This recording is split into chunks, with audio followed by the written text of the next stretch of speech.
Segundo dados da Sociedade Brasileira de Pediatria, de 2010 a 2020, mais de 103 mil crianças e adolescentes morreram vítimas de violência no Brasil. E ainda, segundo o DataSUS, essa é a maior causa de mortes de jovens a partir dos 10 anos de idade. E o que a gente vem acompanhando com o caso do menino Henri Borel, de 4 anos, ao que tudo indica, é mais um exemplo claro dessa triste realidade. O Rio de Janeiro prendeu hoje o vereador Dr. Jairinho, do Solidariedade, e a namorada dele, a Monique Medeiros, a mãe do menino Henri, de 4 anos, que foi morto há exatamente um mês. Os investigadores afirmam que encontraram provas de que não foi um acidente e de que a criança sofreu agressões. Os dois vão ser indiciados por homicídio duplamente qualificado por tortura sem possibilidade de defesa. Eu sou Ariana Pacheco e o Conexão UFPE de hoje vai falar sobre violência contra a criança. Quem é o agressor? Onde a criança está mais vulnerável a sofrer violência e quais as marcas físicas e psicológicas que ela deixa. Vamos conversar com Nessi Soares, conselheira tutelar e pedagoga, e também com Valéria Nepomuceno, professora do Departamento de Serviço Social da Universidade e líder do GCRIA, Grupo de Estudos, Pesquisas e Extensões no campo da política da criança e do adolescente. Além disso, ainda vamos contar com a participação de Catarina Gonçalves, pedagoga e professora do Centro de Educação da UFPE.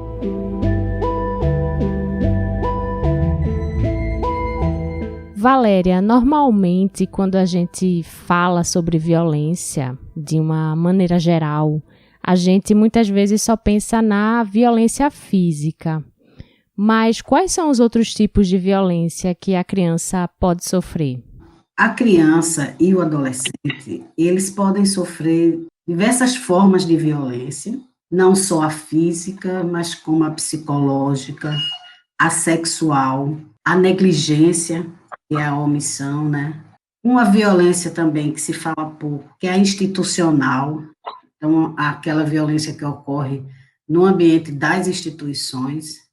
Um exemplo conhecido é as violências, torturas, os casos de denúncia no ambiente das unidades de atendimento socioeducativo dos adolescentes autores de ato infracional. São muitas formas que se expressam essas violências contra a criança e adolescente.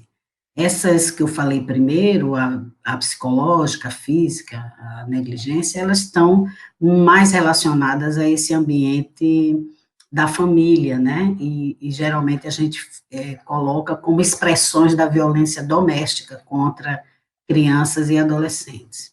Valéria, você falou sobre a negligência e a omissão. Como é que esse tipo de violência se materializa? É o seguinte, a família deixa de atender às necessidades da criança, as necessidades de alimentação, de cuidado com a higiene, do vestuário, da saúde da criança. São casos em que os pais, por exemplo, recebem toda a orientação médica para seguir, para o cuidado da criança que está com um problema de saúde e simplesmente não cumprem. A criança não toma medicação, a criança piora no seu estado de saúde. São casos, assim, que você encontra criança desnutrida, criança suja. Agora, o que acontece? Esse é um dos casos e aparentemente são casos mais fáceis de identificar, mas não são um dos mais complexos, né? Porque todas as famílias, elas não são iguais. Então, quando você chega no serviço público, na saúde, na assistência social, um caso de negligência, você precisa fazer um estudo social muito aprofundado para ter certeza de que a gente está falando de uma negligência cujo determinante é realmente a família, né? Aquelas pessoas que são responsáveis pelo cuidado da criança.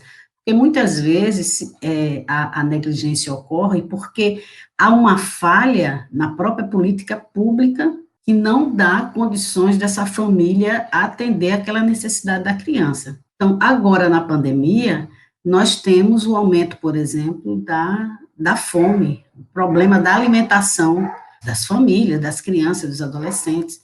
E o que é que, se uma criança chega desnutrida na unidade de saúde, essa família pode ser acusada de negligência, mas afinal de contas, quem é o principal negligente, não é? É o Estado que não está dando condições dessa família comprar a sua cesta básica, de colocar sua comida no fogo, de alimentar sua criança. Então, essa é um tipo de violência contra a criança que a gente precisa realmente ter um certo cuidado quando nos nossos relatórios institucionais colocamos, né, implicamos como aquela família, aquela mãe ou aquele pai cometeu a negligência. A gente precisa fazer uma discussão mais ampliada, né?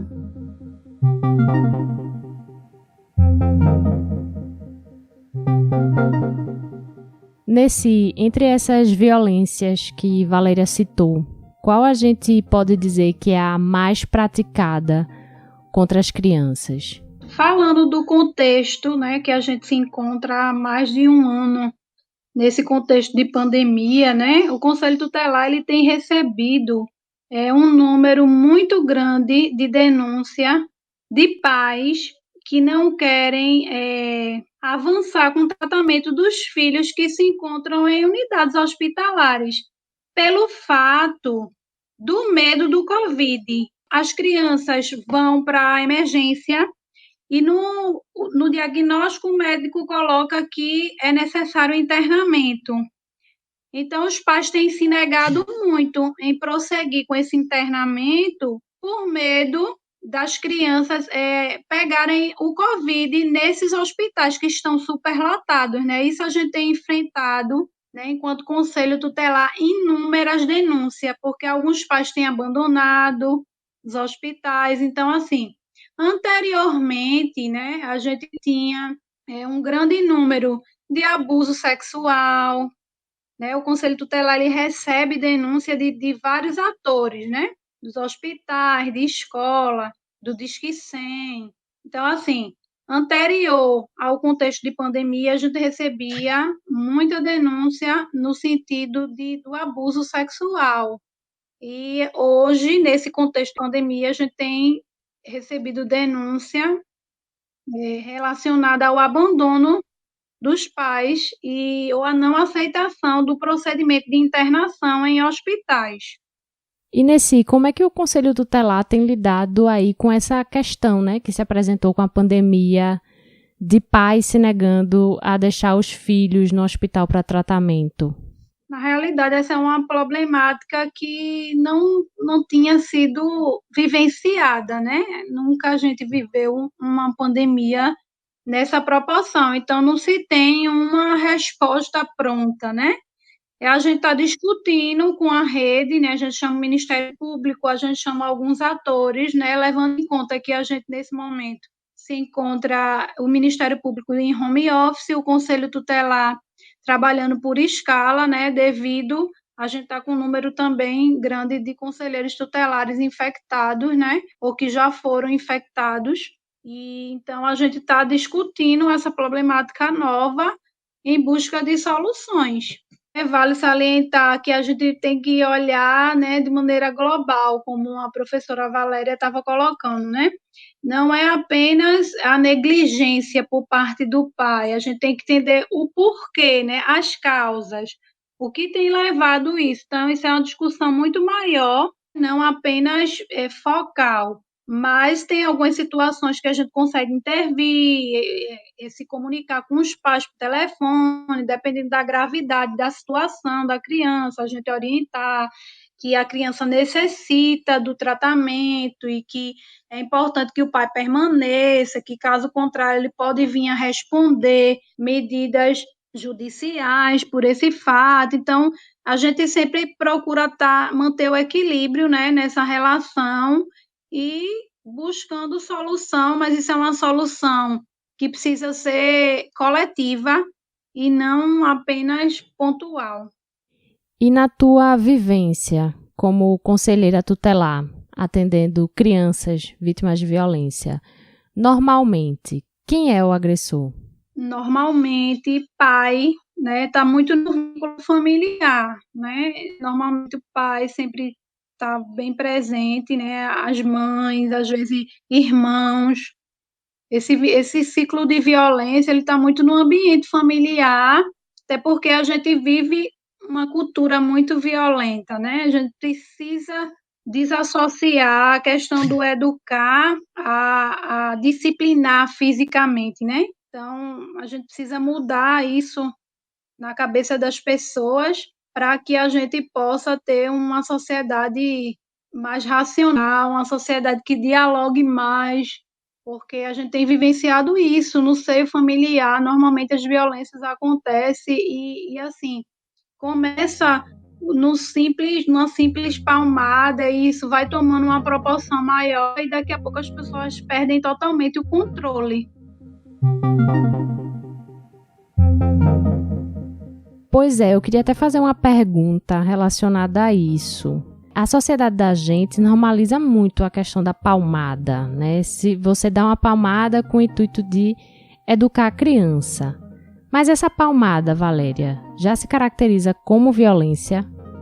Olha, Ariana, eu queria até complementar ali aquela pergunta anterior para a Nessi, que é o seguinte, como Nessi coloca, os membros da família, né, na violência doméstica e as suas diferentes expressões contra a criança e adolescente, eles são realmente os índices, né, mostram que são essas pessoas que mais cometem a violência. Agora, há também uma maior incidência das mães relacionadas à violência física e dos pais, né, padrastos, pais, na violência sexual, né, os casos de abuso sexual. Então, os casos de abuso sexual no ambiente doméstico, ele é praticado, em sua maioria, por homens. E aquela figura que assume o papel, né, ali, ou o pai, o padrasto, né, chegando a ter casos, como o Nessi falou, de irmãos, uma figura masculina. Não significa que mulheres também não cometem a violência sexual, né? Os números são menores, mas existe também. Aí eu esqueci o que você me perguntou. Não, sem problema. A pergunta era se a palmada já se caracteriza como uma violência contra a criança. Sim, é muito bom que a gente caracterize como uma violência e que a gente discuta bastante isso, né? Por quê? Esse ano, em junho desse ano, vai completar agora 7 anos da lei do menino Bernardo, que é uma lei que vai tratar dos castigos físicos, cruéis e degradantes contra crianças e adolescentes. Ela determina que os pais ou responsáveis que baterem em crianças ou sujeitar os menores a tratamento cruel ou degradante devem ser encaminhados a um programa de proteção à família, passar por um tratamento psicológico ou psiquiátrico e ainda levar uma advertência. A lei também afirma que a União, os estados e municípios devem atuar juntos na criação e execução de medidas para coibir o uso de agressão e divulgar maneiras não violentas para educar menores de idade. Essa lei, ela, na verdade, ela é uma lei, tem um número, né, e tudo mais, mas ela foi incorporada no Estatuto da Criança e do Adolescente. Ela alterou o artigo 18 do Estatuto da Criança e do Adolescente. Ela passou uma década, mais ou menos, para ser aprovada, porque tanto no ambiente do parlamento como na sociedade existia essa discussão, né? Agora a gente não pode dar mais nenhuma palmada na criança, é o Estado querendo definir a forma como nós aqui na família, como no ambiente privado, a gente vai educar nossas crianças. Então, essa lei, apesar de ter 7 anos já, ela é pouco conhecida, ela só vira manchete sensacionalista, né, nos meios de comunicação. Ah, tá vendo? A gente não pode nem mais bater uma palmadinha e tal. Então, na verdade, a lei e o próprio estatuto, né, a gente está falando agora do artigo 18, é muito interessante as pessoas, quem tem acesso à internet, coloca ali, artigo 18 do estatuto, para ler, né, é isso, se informar é fundamental. O que a lei vai dizer, né, o estatuto? Vai definir o que é castigo físico, o que é um castigo cruel, o que é um castigo degradante. Então, tem toda essa conceituação bem legal, bem importante, né, das pessoas entenderem. Por que é que eu digo, né, eu defendo que até a palmada deve ser caracterizada como uma violência? Porque nós precisamos incorporar isso culturalmente. Porque a palmada é como o Nessi falou, a gente não tem um termômetro para medir o grau de agressividade da palmada. É uma palmada de 0 a 5, uma palmada de 5 a 10, isso não existe. A palmada, ela é um ato, e ela é um ato que expressa uma raiva, que expressa uma forma de corrigir a criança que não é através do diálogo, é através de um ato físico e que expressa, sim, uma violência. A partir do momento que a gente busca outras formas de educar a criança, a gente tem que ir abandonando essa história da palmada, né? Porque ela é a palmada no início, né? Mas é isso que Nessi também já falou. A continuação disso pode levar, por exemplo, à violência fatal, que é a morte da criança. Começou com uma palmadinha, mas eu chego no trabalho muito estressado hoje, e os meninos estão perturbando muito, e a palmada vai para o cinto, e do cinto vai para um pedaço de madeira, e quando eu vi, eu torturei minha criança, né?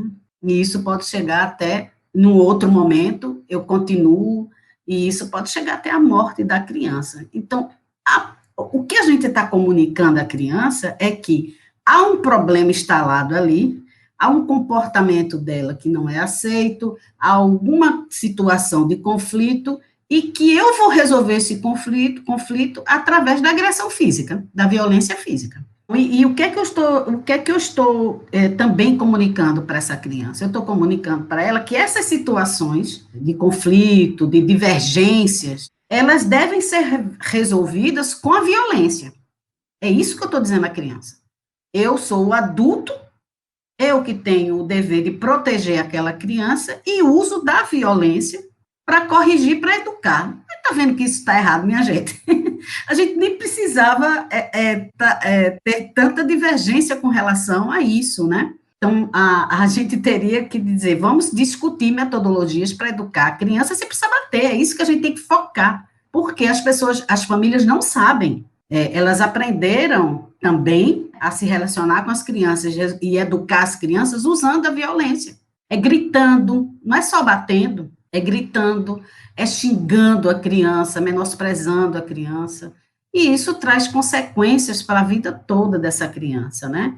Que termina reproduzindo essa violência, e é por isso que a gente tem uma sociedade tão violenta, né? Porque você tem um conflito no trânsito, a criatura abre a porta, saca uma arma e mata o outro, e ninguém entende, mas isso é um absurdo. Não, isso não é um absurdo, isso é resultado de uma cultura, de uma sociedade violenta, que não sabe dialogar, não sabe escutar, não sabe negociar, né? E a gente não faz nada disso com a criança e nem ensina ela a aprender a viver na sociedade dessa forma, com respeito, né? A gente tem que respeitar. Então, eu acho que a palmada, ela pode não deixar marcas, ela pode até nem doer, mas ela expressa, sim, uma violência, e ela comunica isso muito bem para a criança, né?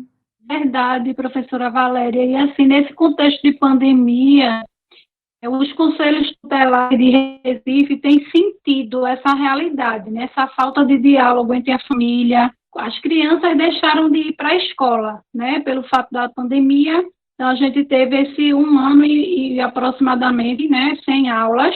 Então, os pais estavam a ponto de enlouquecer. Chegaram pais no conselho dizendo que não sabiam o que fazer com os filhos, porque estavam vivendo, né, essa realidade de estar com os filhos um dia todo, e eles não estavam suportando isso, né, não sabiam lidar com essa realidade. E aí a gente sente muito com isso, e muitas vezes a gente tinha que sentar, dialogar, e às vezes passa pela cabeça mesmo, enquanto, assim, pedagoga, né, enquanto mãe, eu paro e penso assim, poxa, como é que os pais não sabem como agir com os filhos, né? Então, assim, a gente fica preocupado, porque quando falta esse diálogo que a professora estava falando, quando falta esse argumento, muitas vezes a gente pratica esse ato de violência e que às vezes não fica só numa palmada e sempre progride, né, para agressões que venham a aumentar esses casos, né? A gente estava vendo um relatório da ONU que fala sobre violência contra criança e adolescente e tem mais de 1 bilhão de crianças, assim, por ano sofrendo violência, sendo física, sendo psicológica, e os vários tipos de violência por conta desse contexto da pandemia. Então, assim, isso tem crescido muito. Eu acho que a gente precisa falar mais, né, sobre a violência, a gente precisa falar mais sobre como lidar com nossos filhos, sobre como educar, sobre como dialogar, negociar, né, porque a gente precisa ser pais melhores, né, para que a sociedade venha perceber isso, né, no futuro, uma sociedade que dialogue mais e que esteja mais perto enquanto família, né? E existem crianças mais vulneráveis a sofrer violência do que outras? Existem, vamos dizer assim, fatores de risco? Sim, existem crianças mais vulneráveis, né? A gente não tem um perfil de criança, a gente não tem um perfil de infância, né? A gente tem infâncias, a gente tem criança, cada uma com a sua realidade, com o seu contexto social, né? Com sua dificuldade. Hoje a gente pode ver isso com relação à educação, né? As escolas particulares já voltaram às aulas, enquanto que as públicas ainda não. Então, eu estou falando de uma desigualdade, né, em relação ao fato das crianças em si.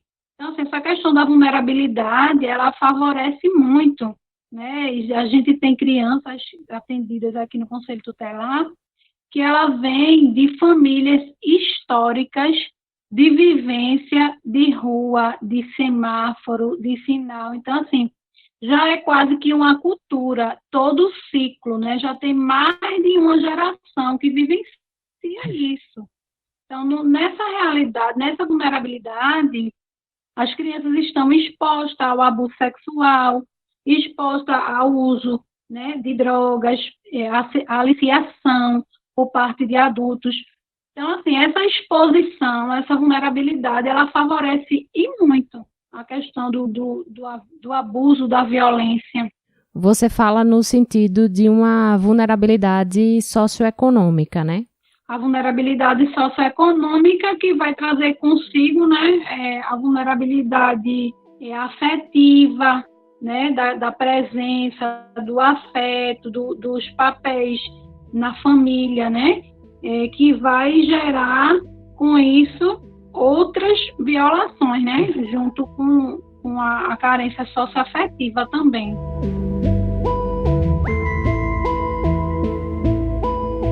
Não são só ronchas, machucados e arranhões que a violência deixa na criança. Existem impactos muito mais profundos do que nós adultos podemos imaginar. Então, para falar sobre isso e contribuir com o que a gente vem discutindo com Nessi e Valéria, quem conversa comigo é Catarina Gonçalves, pedagoga e professora do Centro de Educação da UFPE. Catarina, quais as marcas, além das físicas, que a violência deixa na criança?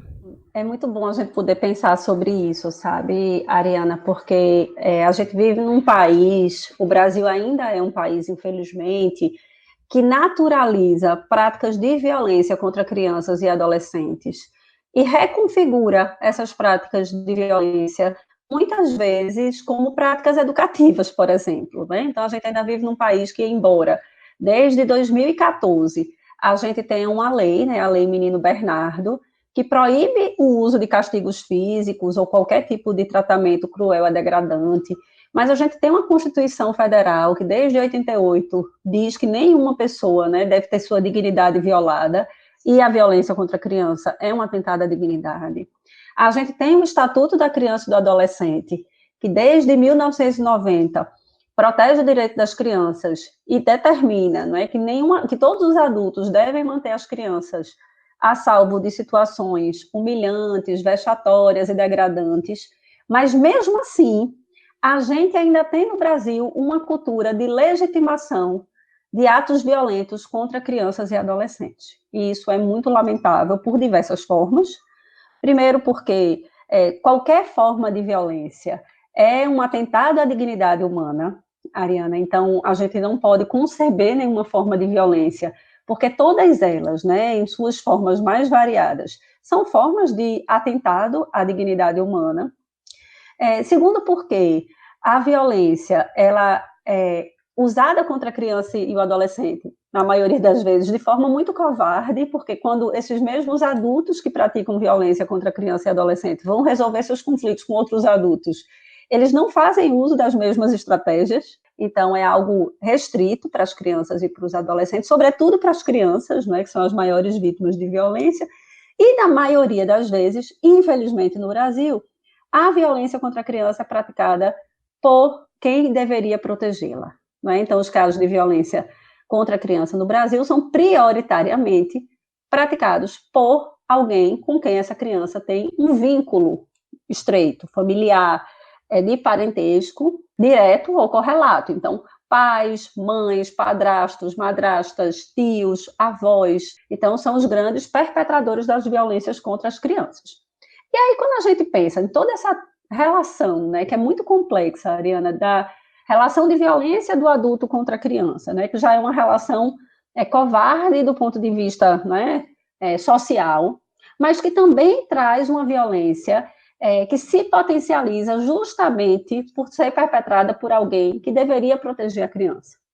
Então, quando a gente vai pensar nos impactos da violência doméstica, a gente não pode desconsiderar de quem é o grande agente da violência doméstica, que é aquele adulto que deveria proteger a criança. E por que isso é tão importante? Porque a violência, ela atinge a criança de várias formas. Quando ela é praticada por esse adulto que é de referência, além de todos os efeitos psicológicos que estar em contexto de violência traz, que é a experiência de emoções negativas, o medo latente, a insegurança, a dificuldade com a autoestima, a experiência do estresse tóxico, né, que é aquele estresse que impede a gente de experimentar, tem toda a relação psicológica da experiência que é o maltrato de alguém com quem eu tenho um vínculo afetivo. O que é que eu estou querendo dizer com isso?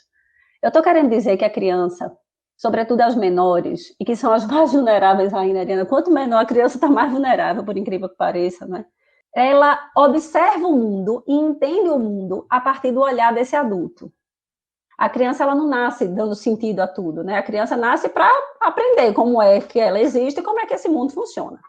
Então, quando esse adulto bate na criança, por exemplo, ele diz para essa criança que esse mundo é hostil, percebe? Então, essa criança constrói, nas suas representações de mundo, a hostilidade como um valor que regula suas próprias ações.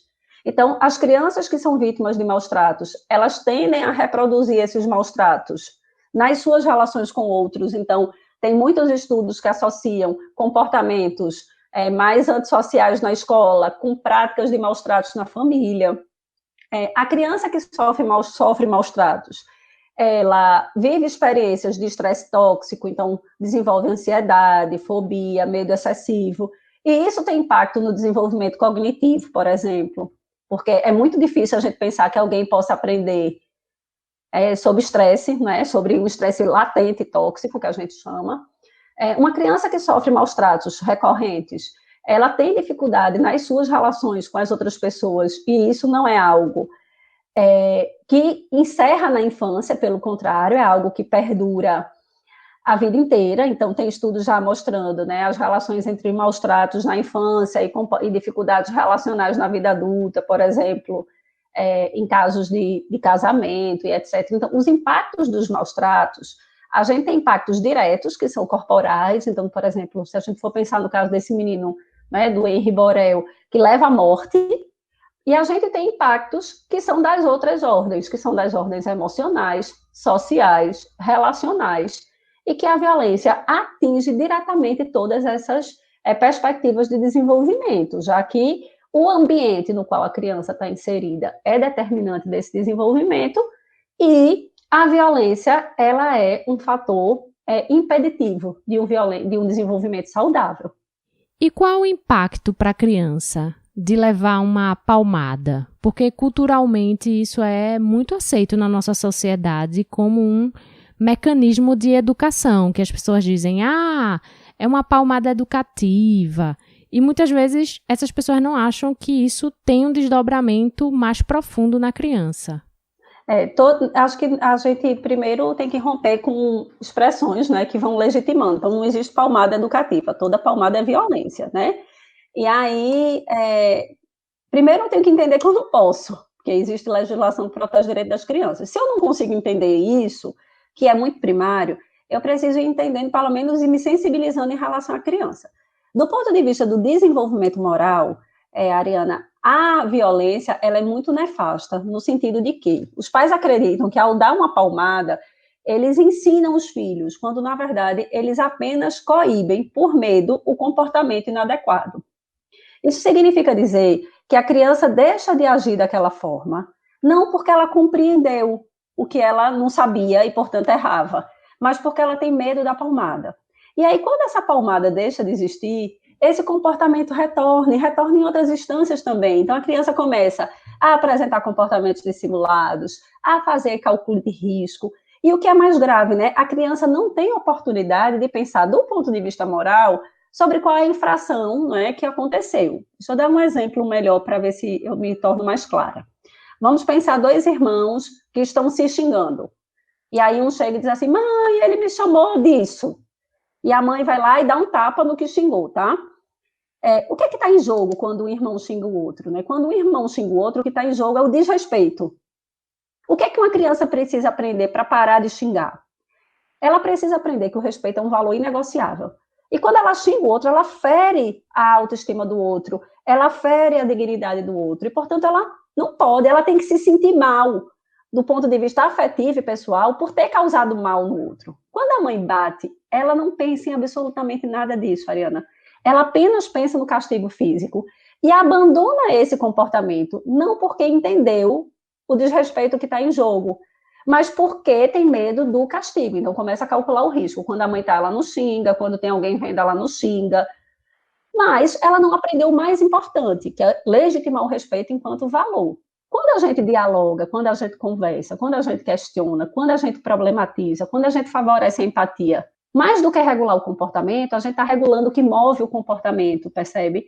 Então, o comportamento violento, ele é um reforço punitivo, né, negativo, para modificar comportamentos, quando, na verdade, a gente tem que estar pensando na criança, refletindo com a criança sobre o que mobiliza o comportamento, para que a criança seja capaz de se autorregular.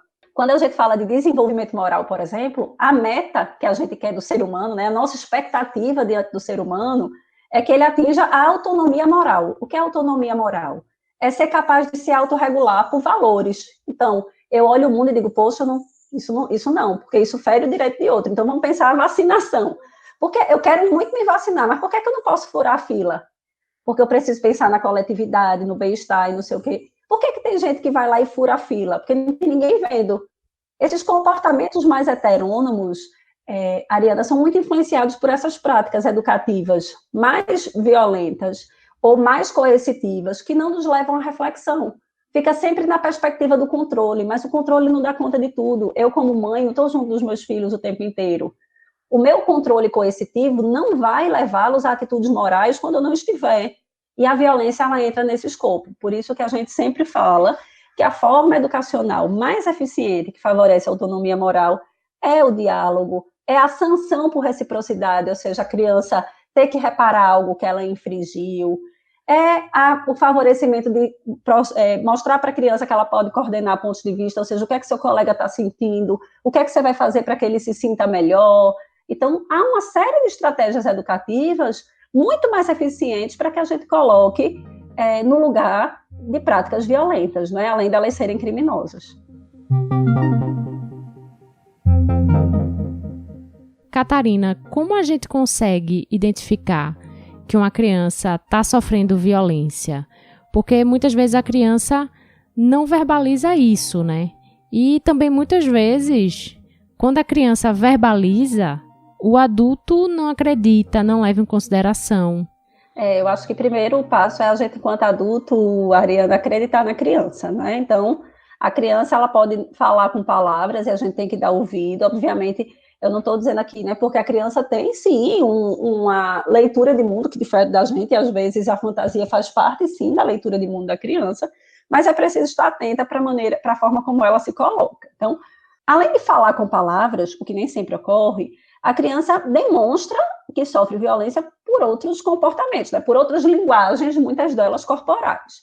Acho que uma coisa que a criança demonstra, e é muito notório, e é muito recorrente também, é a desconfiança na relação com determinados adultos. Então, a criança fica um pouco mais insegura na frente daquele adulto, ela muda de comportamento na frente daquele adulto, ou ela se torna, né, um pouco mais temerosa.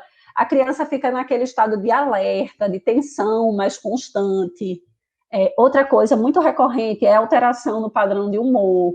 Então, a criança chora copiosamente por coisas que a gente julga desnecessárias.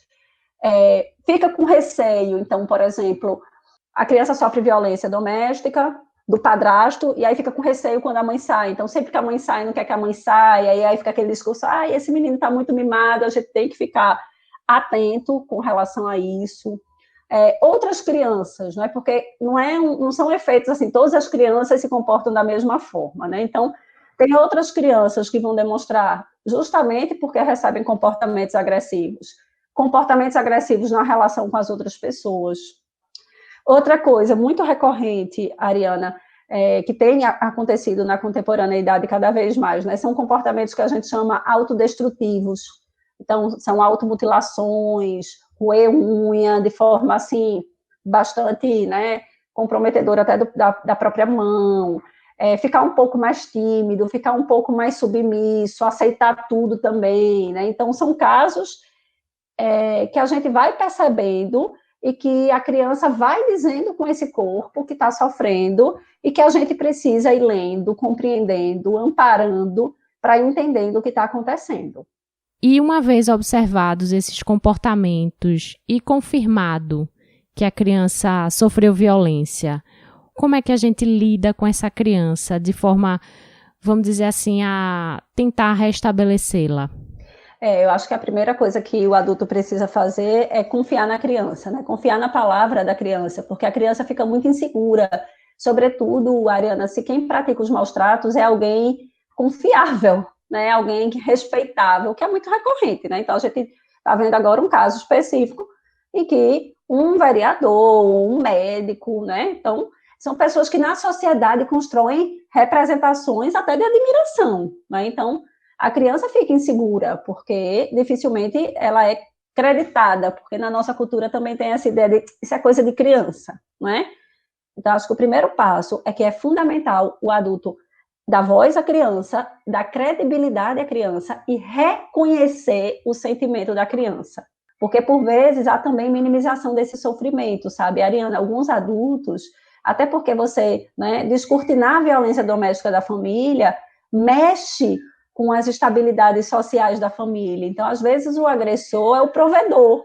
Então, até para denunciar esse agressor, algumas mulheres, sobretudo, se sentem mais intimidadas, porque ficam pensando como é que eu vou viver, uma série de outras questões que perpassam também, né? Porque a violência contra a criança, muitas vezes, ela está facetada de outras violências também, entende?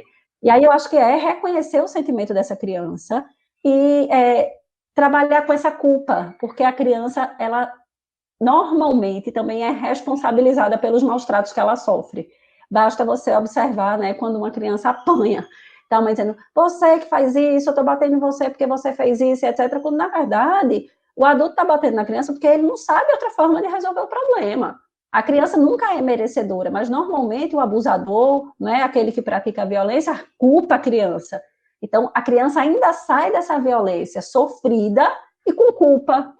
E aí eu penso que é algo fundamental é isso, né? Acreditar na palavra da criança, dar credibilidade a ela, amparar, proteger, porque a criança, uma vez descoberta a violência, ela precisa ser tirada imediatamente do foco, né, da violência, dos contatos com esse abusador, e desvestir a criança dessa culpa que ela ainda traz com ela por ter sido vítima de violência.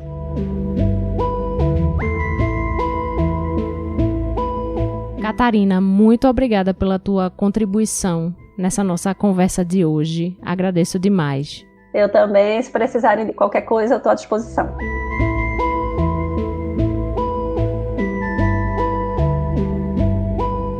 Valéria, continuando a nossa conversa sobre violência contra a criança, qual o papel do Estado no combate a essa violência? Olha, Ariana, o Estatuto, do artigo 7º ao 69, ele vai falar detalhadamente sobre os direitos da criança e do adolescente, que são direitos que estão lá na Constituição, né, no artigo 227, a nossa Constituição Federal, que é de 1988. Os direitos da criança, eles são constitucionais. O Estatuto não inventou, está lá na Constituição. O Estatuto é uma regulamentação daquele artigo 227 da nossa Constituição, e que vai dizer que a criança tem direito à vida, à saúde, à educação e outros direitos. Quando o Estatuto declara os direitos também, de uma forma mais detalhada, também ele vai tratar, porque isso é uma lógica quando a gente pensa em garantir os direitos. Como é que eu vou garantir os direitos da criança? Como é que eu vou garantir o direito ao respeito, à dignidade, à proteção dessa criança, desse adolescente? Com políticas públicas. A única forma de materializar esses direitos é a existência, a execução, a implementação de políticas públicas. Na saúde, na educação, na assistência social, na moradia, no meio ambiente, né? Então, o que a gente espera do poder público é que existam essas políticas públicas de forma que a gente consiga prevenir as violências e que a gente consiga proteger aquelas crianças que já foram vítimas da violência, que a gente não conseguiu prevenir. Então, o poder público, inclusive, eu quero lembrar uma coisa que eu sempre falo, né, mas eu acho que não custa nada repetir, o próprio Estatuto da Criança e do Adolescente, no artigo 4º, vai dizer que criança é prioridade absoluta no orçamento público. Então, o Estatuto, que é uma lei federal, então o Estatuto deveria ser bastante respeitado pelos governos, em todos os níveis, né, todas as esferas de governo, estadual, municipal, federal, deveria ser bastante respeitado, porque é uma lei federal, portanto, uma lei de grande importância. Ele vai dizer que a criança é prioridade absoluta, que a criança é a prioridade absoluta na definição da política pública e na destinação do orçamento. Ou seja, o orçamento público das prefeituras, dos governos do estado, do governo federal, deve ser majoritariamente, a maior parcela desse orçamento, destinado para a política da criança e do adolescente.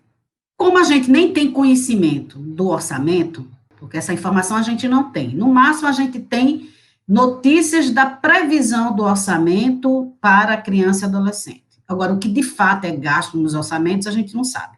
Então, a gente não sabe, eu tenho uma forte desconfiança de que os governos, em todas as suas esferas, não cumprem esse artigo 4º do Estatuto. Não se tem como, não há mágica, não há mágica, não tem como ter política pública sem orçamento destinado para a execução dessas políticas. Então, o que a gente espera é que o Estatuto seja cumprido e que a gente tenha política pública de prevenção, de proteção, de política pública para fazer a defesa dos direitos, responsabilizar os agentes que cometeram crimes contra a criança e adolescente, e que haja orçamento público para qualificar cada vez mais a política pública. É assim que o Estatuto determina, Lei Federal, Estatuto da Criança e Adolescente, uma Lei Federal 8069, de 1990. E qual também é a responsabilidade do cidadão ao presenciar ou desconfiar que uma criança está sofrendo violência nesse? No artigo 4º do Estatuto da Criança e do Adolescente diz que é dever de todos, né? Dever da família, da sociedade, do Estado, né? Salvaguardar a vida das crianças e dos adolescentes. Então, assim, é dever de todos. Então, toda pessoa que vê qualquer ameaça ou mesmo qualquer violação de direitos ou qualquer ato violento relacionado à criança e adolescente, denunciar. Existem várias formas de se denunciar, e uma delas é o Disque 100, né? Você liga 100 e denuncia. Então, ali o Disque 100, ele vai encaminhar essa denúncia para os vários órgãos da rede, inclusive o Conselho Tutelar, Ministério Público, DPCA. Então, ele mesmo faz essa triagem, né, dependendo do território, ele já encaminha para o conselho da respectiva RPA. Então, assim, é dever de toda a sociedade.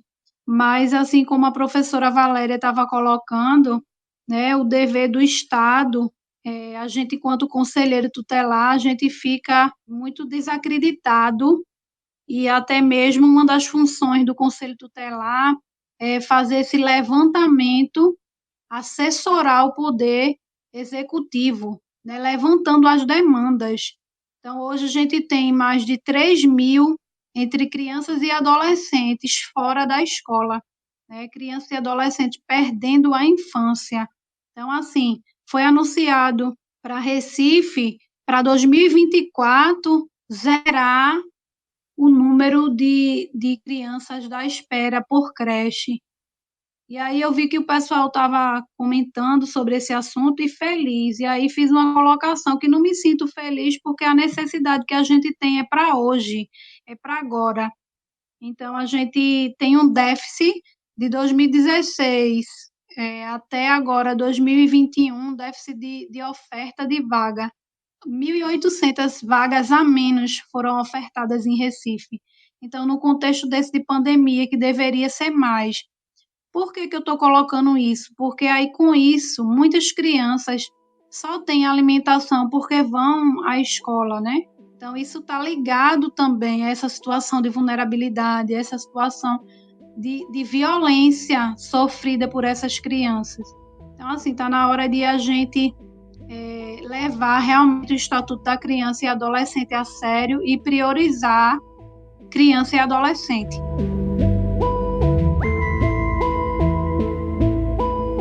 Nesse Valéria, a gente agora vai se encaminhando para o fim do programa, e eu quero agradecer a participação de vocês aqui no Conexão.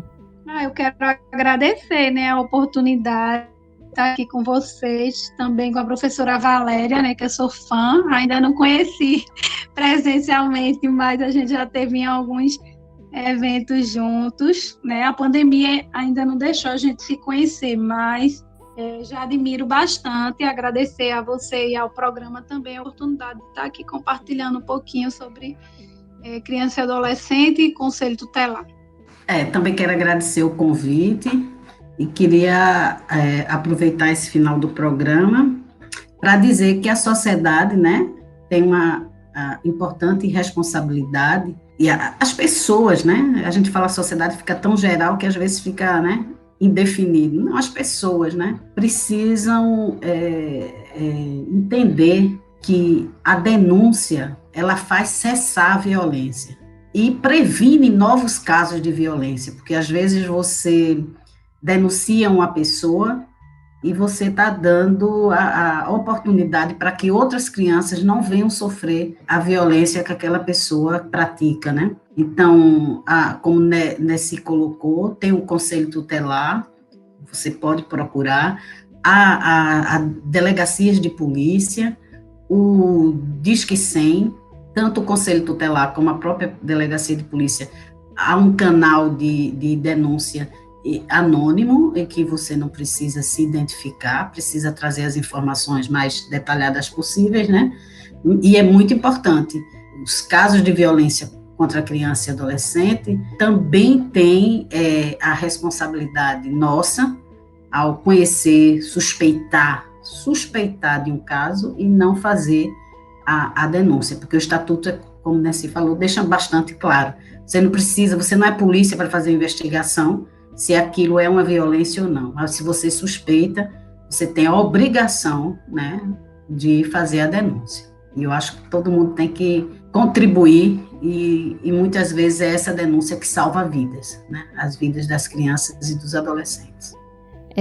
E a gente também pode ser responsabilizado pela nossa omissão, né? Exato, Ariana, eu ia falar também nesse ponto, né, de quando a gente se omite, né, a gente é tão responsável quanto, né, porque a gente deixa de quebrar aquele ciclo, né, a violência ela é um ciclo, então denuncie, né, tem o conselho tutelar, como a professora colocou, tem o Disque 100, tem a DPCA, denuncie.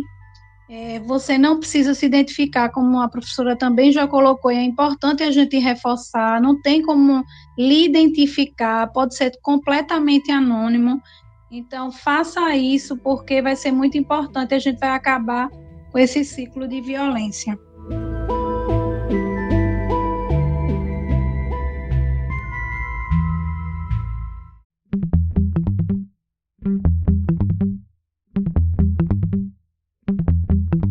Esse foi o Conexão UFPE, uma produção da Assessoria de Comunicação da Universidade. Eu sou Ariana Pacheco e esse programa foi produzido por Joyce Olimpo e Larissa Soares e contou com áudios de TV Globo e TV Brasil. Você consegue falar com o Conexão através das páginas facebook.com/Conexão UFPE e twitter.com/Conexão UFPE. Lá você pode deixar a sua sugestão ou comentar o que você achou do programa. Também siga a gente no Spotify, Deezer, Google Podcasts, Apple Podcasts e Mixcloud para acompanhar todos os nossos episódios. Você também pode ouvir o Conexão na página ufpe.br/agência/conexão-UFPE. Eu vou ficando por aqui, mas volto na semana que vem com mais um programa inédito. Até lá!